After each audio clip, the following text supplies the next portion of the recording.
This is where it all started. This is how we were able to compound, invest, and we're able to build the kind of portfolio that we have. So like I always tell people, you really don't have to have a lot for you to start. This property that you see has given birth to so many properties. That is, when we got these properties, the rent was so low. Forget the looks, but this property is a cash cow. In a matter of 1 year, from here down to the other side, it has made us money, and we've been able to pull out equity from it, and we're able to buy other properties. So when I was talking about compounding interest and how we invest without a single dime, this is what I was talking about. You buy a property, you improve the value, you pull out the equity, and you invest to buy another one. We got this property with a 1-bedroom fix and flip.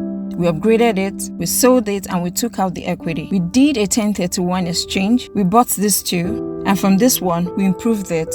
We took out equity, and we bought Maverick. And not just Maverick, Morningside. That's how you compound your wealth, and that's how you grow wealth, not with cash. Some people have the misconception that you just have to do it when you have money. But guys, no, you can start very small and grow a very big portfolio. So I'm going to take you to one of the properties we were able to pull equity from, and we used to buy that property.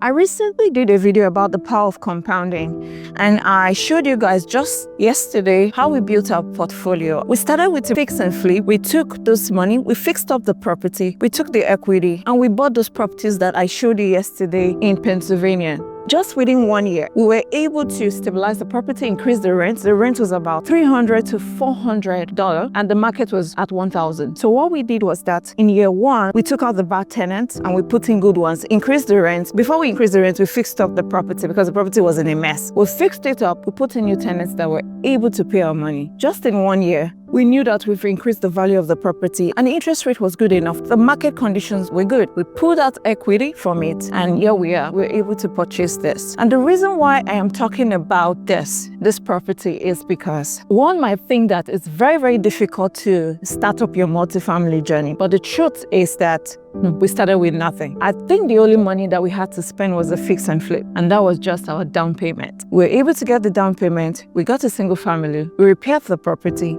We fixed it, and that's what generated that property that generated this. And this property is currently going through refinancing. We bought it $13.3 million. This used to be a student housing, and the business plan was for us to transition this property to a residential. And why did we do it? We don't just wake up and say we want to just transition. No, there was a detailed due diligence done. We checked what the market was at. We realized that the school itself was on a decline. It just meant that it was only a matter of time this property would be empty and foreclosed. So the previous owner that owned this property bought it. When he bought it, he knew that in just a matter of a year plus, the university was not going to be admitting more people because there's no incentive to go to school, especially with the current administration. And besides, it's very, very expensive. So people are not incentivized to go to school. Because of that, we had to do a market study and realized that companies were going there. One thing you need to understand is that you need to buy properties where you have demand. Who are the employers there? Are there people there? It's basically demand and supply. If you don't have that, what the hell are you doing? Someone might see this and say, this is a beautiful property. I have very ugly properties, and those properties are cash cow. It's not about the beauty. It's just about the business plan and the due diligence. So back to what I was saying. We took this property, we transitioned it, we made it residential. Our business plan was 50% residential and 50% student. But we also realized something, that the school was even declining more than we expected. So we decided to activate a new plan to make it 100% residential. Right now we're 75% residential and 25% a student. And what we decided to do is to refinance. We're currently in the process, we're almost closing, pull out the money. The equity we'll be able to get on this property will be somewhere around 7 million. So we'll be taking the funds here and putting it in another property. The idea is that we're growing wealth. That is what it is. From just one single family to those other properties that you saw. From that, we bought this and we bought some in Texas. And now this is going to also give back to so many babies. We're going to take the funds from here and buy like 3 or 4 other properties, or even more. So that is how you generate wealth with multifamily. So if you are among those ones asking, how do you start? The first thing is for you to work on your mind. Know that it is not impossible. For someone like me that started from nothing, that had no leverage, nothing, I had no dollar to my name. All I had was I was determined not to remain where I was, and I decided to take the bull by the horn, and I said, whatever it takes, I must build my life. Preparation meets opportunity. The first thing I did was to go learn, to get myself educated, so that when the opportunity comes, I take advantage of it. So when the opportunity came, because I had gone to get education, I saw someone that had money. I didn't have money. I asked him, let's partner. And we both partnered, and that was how we started our real estate journey with that zero. All I had was sweat equity. And right now,